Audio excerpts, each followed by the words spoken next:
करने में प्रीति बढ़ी है। महाराज जी मैं एक गृहिणी हूँ। महाराज जी गृहिणी के लिए भागवतिक दिनचर्या कैसी होनी चाहिए? सुबह प्रातः कालीन उठकर भगवान को प्रणाम करके भगवान नाम जप करते हुए अपने पति और परिवार की अनुकूलता की पूजा करनी चाहिए। हमारे पति को सुबह अगर सर्विस में जाना है और हम अपने भगवान का पर्दा हटाकर पूजा शुरू करते हैं तो वो पूजा अधूरी मानी जाएगी।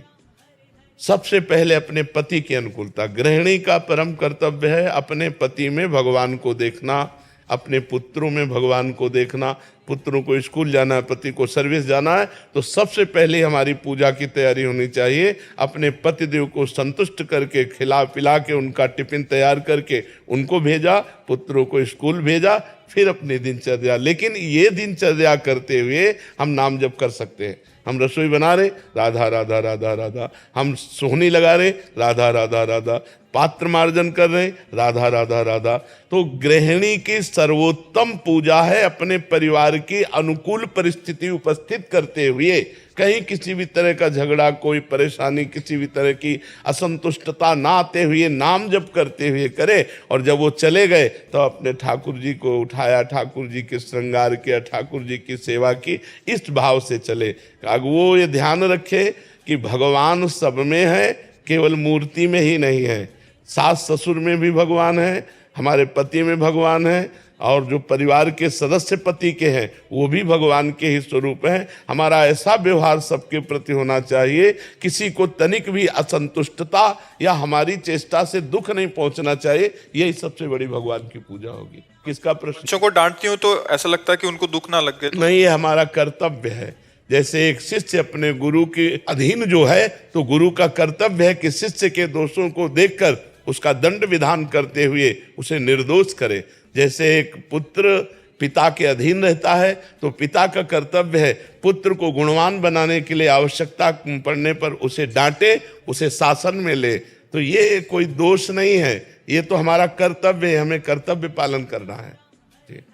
आदर्श श्रीवास्तव जी मुंबई से। राधे राधे। राधे राधे महाराज जी इनका भी सेम प्रश्न है। कह रहे कि जब ऑफिस में किसी कर्मचारी को दंड देता हूं तो मन जलता है कि जब भगवान सबको क्षमा कर देते तो मुझे भी क्षमा कर देना चाहिए, तुम क्यों दंड? भगवान सबको क्षमा नहीं करते, नहीं तो ये सब किसी को कर्म भोग भोगना ही ना पड़े। सब मंदिर जाते हैं, सब हाथ जोड़ते हैं, सब जय जय मनाते हैं, नहीं क्षमा करते हैं।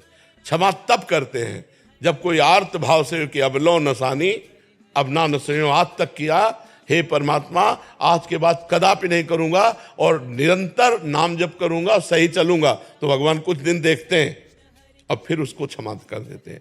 अगर ऐसे कोई गलती नहीं करना चाहता, गलती करने का स्वभाव नहीं है, लेकिन स्वाभाविक संयोगवशात गलती पड़ गई और हम अधिकारी पद पर हैं और हम देखते हैं कि इसका गलत स्वभाव नहीं है, गलत करना भी नहीं चाहता, संयोगवशात गलत हो गया है, तो छोटा मोटा दंड देकर उसे क्षमा कर देते हैं।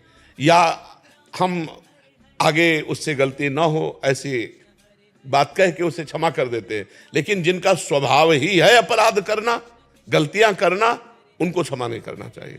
उनका सुधार ही दंड के द्वारा होता है, वो क्षमा के द्वारा ठीक नहीं। वो क्षमा के द्वारा उनकी आपराधिक प्रवृत्तियां और बढ़ती हैं, उनको दंड के द्वारा पवित्र करके शासन में लेना चाहिए। तो ये भगवान ने इतना तो ज्ञान दिया ही है कि सामने वाला व्यक्ति आपराधिक प्रवृत्ति वाला है या संयोगवशात अपराध बन गया है। कभी कभी ऐसा होता है कि आपराधिक प्रवृत्ति ना होने पर संयोगवशात अपराध बन जाता है।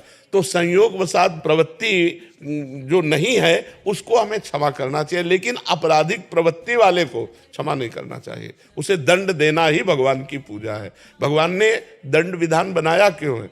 मान लो यहाँ तो कानून की ये व्यवस्था है, हमारे यहाँ नरक की व्यवस्था है। बड़े बड़े भयंकर कष्ट नरकों में दिए जाते हैं, तो भगवान ने ही तो बनाया है। जो आपराधिक प्रवृत्ति वाले अपने स्वभाव को नहीं ठीक कर पा रहे हैं और पाप करते चले जा रहे हैं, तो उनका मार्जन होगा दंड। जैसे यहाँ जेल में होता है, डंडा चलता है, 20 साल की सजा हुई, ये हुआ वो, ऐसे वहाँ भी नर्क का विधान है। जो यहाँ दंड नहीं भोगते उनको फिर नर्क में दंड भोगने को मिलता है।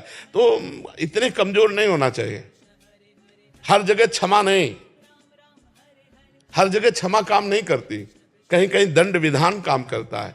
अब आपराधिक प्रवृत्ति नहीं है, उसे क्षमा करने के लिए तो हम भी राजी हैं, कि एक बार क्षमा करना चाहिए। अगर भूल चूक हो गई, गलती हो गई, कोशिश करना चाहिए, उसे बचाव पक्ष में लेना चाहिए। लेकिन जिनकी प्रवृत्ति है छल कपट अपराध प्रमाद स्थिति, धर्म के विरुद्ध आचरण करना, ऐसों को दंड देना चाहिए। दंड से ही उनकी बुद्धि शुद्ध होती है। उसमें आप बिल्कुल निर्विकार रहिए और ऐसों पर दया भी ना कीजिए, क्योंकि विधान विधान है। अगर ज्यादा दया करेंगे तो आप अपने कर्तव्य से च्युत हो जाएंगे।